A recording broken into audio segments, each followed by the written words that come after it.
Welcome to the Ortho Joke Podcast, a joint production of the Journal of Bone and Joint Surgery and Orthoevidence.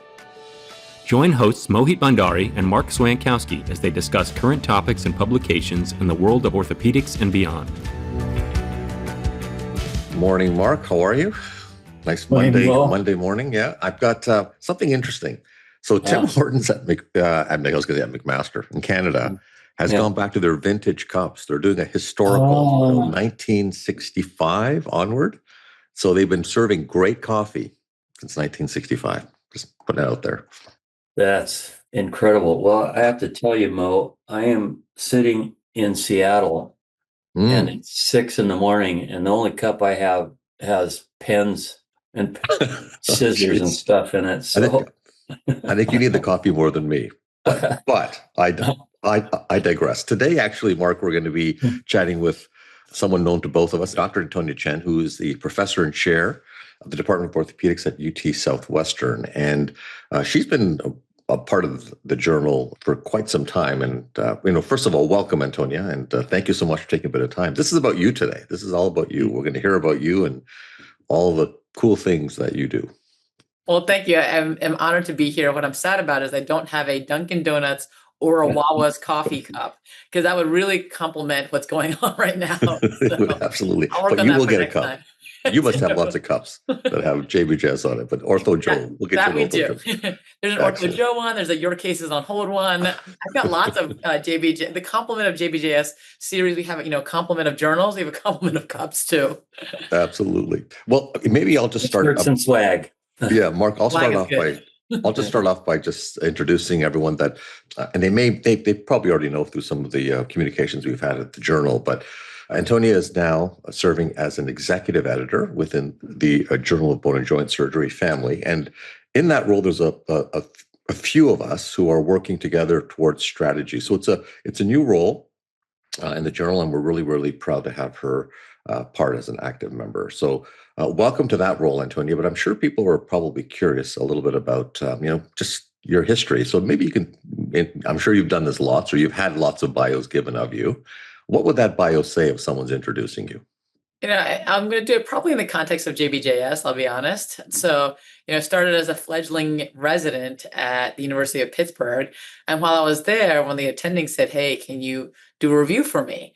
And it was for JBJS. And I said, sure. I'd love to learn the process, editorial I want to publish. So this is obviously a very eye-opening area.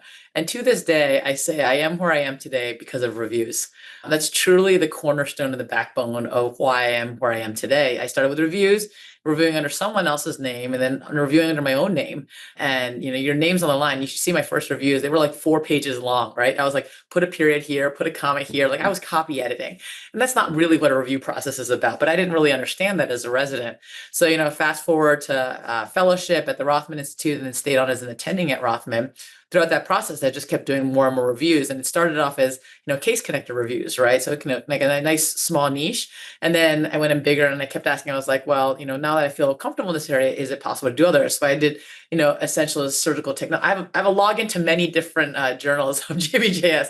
Essentialist technology, surgical techniques, reviews as well too. Did JBJS reviews. And then went to the JBJS flagship as a reviewer, and I got to do a lot of those. And you guys have an amazing program, the Elite Reviewers Program, and I was recognized as an elite reviewer. And I was like, this is really fantastic. And that made me keep wanting to keep going, right? I wanted to keep reviewing. And I realized that as I was reviewing, my own writing became better, right? I became more critical of it. I became more critical about reading. And I hope my publications became better because I was reading so critically for other people. I was also reading critically for mine. So it really helped develop my own personal research career. And then people took note of this, I guess, and Dr. Santowski said, "Hey, why don't you come aboard and be deputy editor for adult reconstruction?" And that was huge because now I understood a totally different part of the editorial process, right? Understood how papers got reviewed, but assigning the reviews and then reading them and understanding what the publication process was and everything like that. And then I got a call from Dr. Bhandari saying, "Hey, we're doing something different." And I applied for the role, and it was super competitive. And I'm truly honored to be a part of a group of executive editors who who now, not go from just selecting the articles, but also developing the strategy of the journal. So I've had a long history with JBJS, and I'm super proud of it. And I'm just thankful that you guys took a chance on me. And as part of that throw in the area here is, how can we disseminate information? Part of the strategy. And one of those was through podcasts like this. And the podcast, I will tell you, listening to Ortho Joe, it's enlightening. It's riveting. It's, when we're driving different places, we can listen to it. But even just, in just learning about things in small snippets has been nice. So Dr. Schoenfeld and I have been able to do that with your cases on hold. And I have to admit, it's good for me because it makes me look at all the different articles and select what we're going to do. And also get feedback from people who are listening. Say, hey, I wish you would do this, or I hope you would do this, or, hey, this, you said this about my article. This is what I think too. So it's actually stimulated dialogue outside of the podcast. That's been really interesting as well. So it's been a fun journey for sure. Antonia, I want to thank you because you have just given our listening audience the answer to the question, which I have had many, many times, is how did you get to be where you are with the journal? And the answer is you start with reviews, you do them on time, and you do a really, really in-depth good job. And it goes from there. And so thank you for that wonderful roadmap for anybody interested in continuing to move up in the publishing world. It's been really fun. I appreciate it. And you recognized it, which I also appreciated too. One thing I tell people to do do a really, really good job reviewing, stay on time, everything you say, and then also ask for opportunities. And sometimes those opportunities will arise and sometimes they won't. And you've recognized that. So I really appreciate that. Can I ask, so obviously it's amazing history, and clearly it goes to your dedication and effort and skills. What got you interested in orthopedics in the first place, Antonia? So when I first started medical school, I was going to be a pediatrician. I liked kids. I liked working with kids. So pediatrician just made sense. And then when I started in medical school, two things became very apparent. One, a lot of times when you're with kids, it's mostly baby visits. And if a kid cries because it hurts, you can't actually identify what it is. And the parents are also hard to work with. There's no doubt about that. So I said, maybe I want to try something else. But when I was a first-year medical student, one of the orthopedic surgeons came in and taught us the hand. And that was unusual in our anatomy classes. Most of them were taught by PhDs who are anatomists and things like that. But this orthopedic surgeon was so passionate about the hand that he actually, took an afternoon off and walked us through the hand. And we were being, I'd say stupid medical students. We pull on something and, a certain part of the hand moves. And it was like, oh, that's kind of neat. So I say it's form meets function. So I wasn't thinking surgery at that point in time, in all honesty, but I thought that this person was really, really interested in what he did. Ironically, I don't really love the hand anymore, but at the time I thought that was neat. So between my first and second year of medical school, we always have to do research. And I happened to work with someone who did knee replacements. And I saw patients go from not walking to walking. And that was really the spark for me. And I realized my personality is not one of those who's really good at waiting for hypertension to get better over decades, right? Or, working on that. I wanted immediate results. And that's why I think I like reviews, right? Because you do a review and you get an immediate result from that. And the same was true in orthopedic surgery. So that's how I got into it. And I've stuck with the joint replacements because I really enjoy seeing the gift of mobility come to fruition. Did you have a individual or someone that you say, okay, this individual, I mean, I'll use the word mentor, it's used a lot, but somebody who, for you, you go back and say, if it wasn't for him or her, I probably wouldn't have done the things I've done. Oh, that's a hard one. and by the way, I always say it's always hard to name one person. So if there's a number of people, or if you prefer to leave them all anonymous, that's fine too. It's just more just getting a sense. Usually there's people that you go to, right? And you probably still go to. There's always people, I think. And I think the really neat thing about the word mentor is that it's not a mentor for just one thing, right? It's a mentor for multiple different steps in my own career right now. And sometimes mentorship takes the form of you talking to them and sometimes just taking the form of emulating them, right? And saying, hey, I see what they do. I really appreciate what they do and want to be like them. So my first mentor was the one, my knee replacement surgeon, Dr. Freddie Tria, who did knee replacements. And he's the one who said, you can do this. And I think as a woman in orthopedics, as someone who wasn't sure I was going to go into orthopedics, and this guy says, you can do it, that was a big game changer just for entering the field of orthopedics. And he was also publishing, and he was like, you should get on the podium, you should do these sorts of things. And that wasn't even a thought in my mind at that time as a medical student. So that was probably the biggest impact. In residency itself, I would say there's two mentors. You always kind of follow your stages. Dr. Brian Klatt, he was also a joint replacement surgeon who believed in me, let me present at ACUS as a resident. And that's a very daunting stage. You have 4,000 people on you, all eyes on you, and they are very critical about what you say, but gave me my first opportunities, which is great. Dr. Jim Kang, he was actually a spine guy. I almost went into spine. I was between spine and joints. And so I did a bunch of research in spine, but he really did, formulate that and push things forward. And Freddie Fu was just someone everyone knew. And you had to really want to emulate what he did and how he did it, right? He was just such a force of nature, really, transformed sports medicine, the research behind it and things like that. And I felt very similar about that when I went to the Rothman Institute with Dr. Dick Rothman. He understood the business side and the research side. It was one of the few early privatedemics, right, where he said private practice, but we still understand the importance of academics and of teaching and things like that. So I really learned a lot from that area. Dr. Jay Parvizi, of course, is the king of infection. And I fell in love with infection as a third-year resident. And I met Jay Parvizi and I go, oh my gosh, that's the Jay Parvizi, right? And so once you do that, you can't turn and go back because that's just where things are. And then I ended up going to Brigham next and followed Jim Kang. So that's where mentorship was actually to another level, right? Like not only was he my mentor, now he's my boss, but believed in me, encouraged me, and really pushed me along. So, those are probably my biggest mentors in the field of orthopedics in that realm. I think the other side of things are, our extracurriculars, which sometimes take more time in all honesty. ACUS being one of them, the American Association of Hip and Knee Surgeons. And then in that group of people, someone who really encouraged me, Dr. Audrey Tao. She first believed in me and made me part of the membership committee as a resident, which was not usual. She's also just been a mentor. She's another woman in arthroplasty, happens to be Asian, was in the academic setting, all sorts of things like that. So that's been an incredible one. And just by emulation, I just keep watching him, but Dr. Marc Swantowski, because he was editor-in-chief of JBJS, believed in me and made sure I did things. And I know I'm on the podcast now, but I have to give both of you a shout out. Dr. Bandari as well, too. You've done this whole changing, transforming research in orthopedics. And that's what I aspire to do next. So, I've been doing a lot of research along the ways, but these, truly transformative, big research projects have been really incredible. So I've been lucky. I've been surrounded by a lot of amazing people in orthopedics. One other person I will shout out to in the world of AHKS is Dr. Brian Springer. He has been a mentor throughout as well, too. And really just, always a person I can call no matter what. And it's been fun because he took a chair position not long before I took a chair position. So we've been kind of on this journey together. So, now we're peers, but he's always, been someone I've looked up to. So I've been really lucky on this orthopedic journey. It's not just one person that has really made this a pretty incredible trip. I heard your mention of your pathway, and in some ways, you're still on the leading edge of the advancement of women in orthopedics. And that's something that specialty has needed since we established orthopedics. Can you just give our audience your assessment of where our field is in this important endeavor? So I will say I'm very proud of what's happened over the field of orthopedics.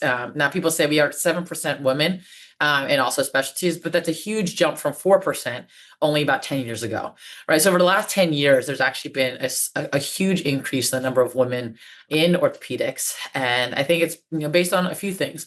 One is mentorship, right? So, being able to see someone who looks like you and being like you, like when I saw Audrey, for example, that was really enlightening to me, right? I'm a third-year resident.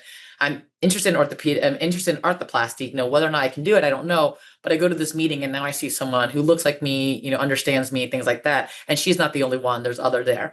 But I will say that older generation, they've broken through the glass ceiling, right? They were the pioneers. They were the only residents in there, only female resident in their area and things like that. And they've, banded together and come together. I'm part of a group called Women Orthopedic Global Outreach, which is a group of female surgeons who do arthroplasty. And that's an unusual thing. Most of the other operational walk groups are regionally based. We are based on the fact that we are all women in arthroplasty or do arthroplasty, which is really cool. But mentorship is one thing. So more and more women going into the field can help support it. I'm a huge supporter of women supporting other women, and not just women either. I support medical students and residents and, fellows of all different backgrounds. But, women supporting women is a really, really big thing. And then 3, I think the biggest thing is open dialogue. I think that's something that wasn't the case in the past when it comes to things like struggling with residency. That's hard for everyone. That's not just for women or men, right? Fertility issues, those are things that never are really discussed. Work-life balance or family or whatever you want to call that term, where you want to do life and you want to do work. What does that look like? And there's these forums, like we have a forum for Women Orthopedics on Facebook. And that's been really good because if people can post anonymously, if they want to say something, like, I'm really struggling with this. What would you guys recommend? And people jump on board and help each other. Some people even say like, hey, I need a job. And there you go. You have women jumping on there and saying, here, let me talk to this person and talk to this person and get that happen. Or I'm struggling with this because my practice says I'm doing a really bad job. What do I do about that? So just being able to be honest with each other, I think what happens is, people see other people's lives. And again, this is not just for women, but say they have everything figured out. Everything's great. There's no problems at all. And the answer is no, we all struggle with something. And so in the field of women in orthopedics, it's been really something that's elevated that to make it's okay to be an orthopedic surgeon and have problems and work through with it. So you did a great job with that summary. I'm going to move it up a notch. You're a chair now.